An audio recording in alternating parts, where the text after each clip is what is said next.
Shalom Bapak Ibu Saudara yang dikasihi Tuhan. Seri pengajaran hari ini berjudul Mungkinkah manusia berubah kodrat?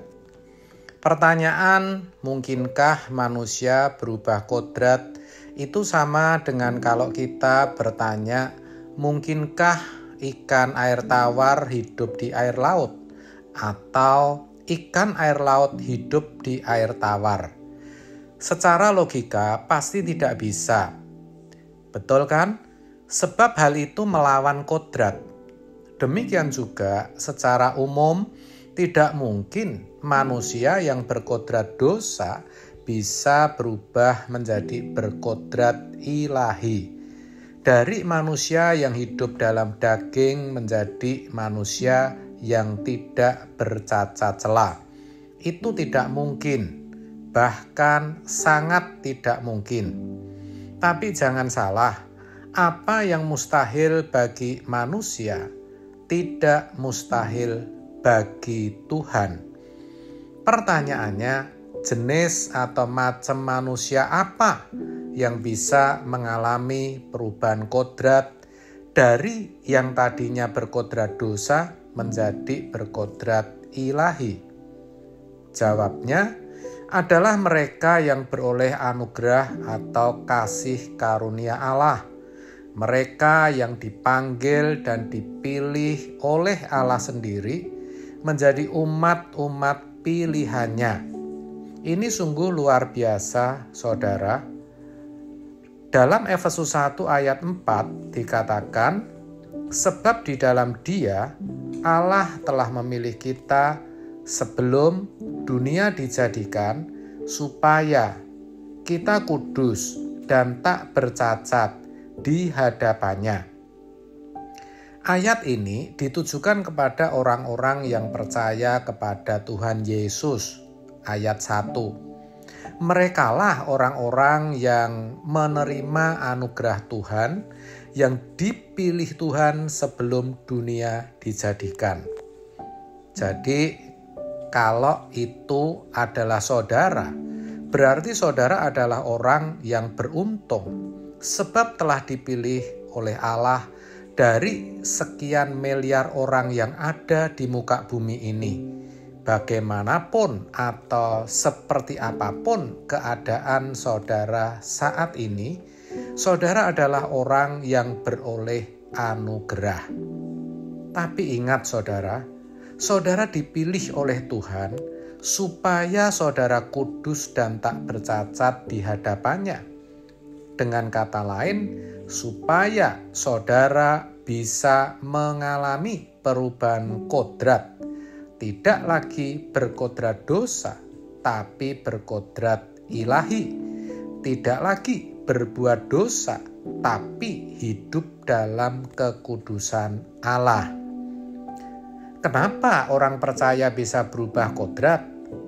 2 Petrus 1 ayat 3-4 menuliskan, karena kuasa ilahinya telah menganugerahkan kepada kita segala sesuatu yang berguna untuk hidup yang saleh oleh pengenalan kita akan Dia yang telah memanggil kita oleh kuasanya yang mulia dan ajaib.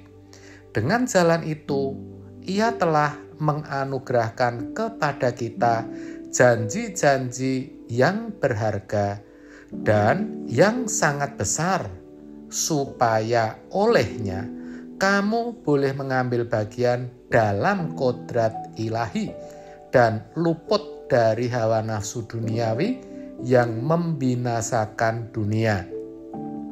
Ayat ini menjelaskan kenapa orang percaya bisa mengalami perubahan kodrat. Sebab ternyata Allah telah menganugerahkan segala sesuatu yang dibutuhkan agar kita orang percaya bisa mengambil bagian dalam kodrat ilahi. Ini luar biasa. Kita jadi mengerti kenapa orang di luar sana tidak bisa mengalami perubahan kodrat, tapi kita bisa. Sayangnya, Masih banyak orang Kristen meragukan hal ini, sehingga kebanyakan jadi bermental blok dan berkata yang bisa kudus dan suci hanya Tuhan.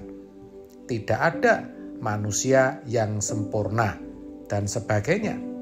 Orang seperti ini, walaupun Kristen, sebenarnya mereka sudah menjadikan dirinya musuh Allah. Kasihan mereka. Mereka tidak sadar bahwa setelah mereka diperdamaikan dengan Allah oleh salib Kristus, mereka bukan lagi seteru Allah. Roma 5 ayat 10. Sebaliknya, orang percaya adalah sahabat Tuhan. Yohanes 15 ayat 15. Lalu, apa yang Allah sudah berikan atau sediakan sehingga kita orang percaya bisa ambil bagian dalam kekudusan Allah? Tadi dikatakan segala sesuatu yang dibutuhkan. Itu artinya apapun yang kita butuhkan untuk hidup kudus, Allah sudah sediakan. Allah memberikan Injil sebagai tuntunannya. Allah juga memberikan Roh-Nya, yaitu Roh Kudus-Nya, yang akan membimbing kita memahami Injil sehingga kita bisa hidup dalam kehendak Allah. Namanya saja Roh Kudus tentu akan membawa kita kepada hidup yang kudus, hidup yang sesuai dengan pikiran dan perasaan Allah. Allah juga melatih kita untuk hidup tak bercacat celah, yaitu melalui setiap kejadian atau peristiwa yang tidak kita harapkan.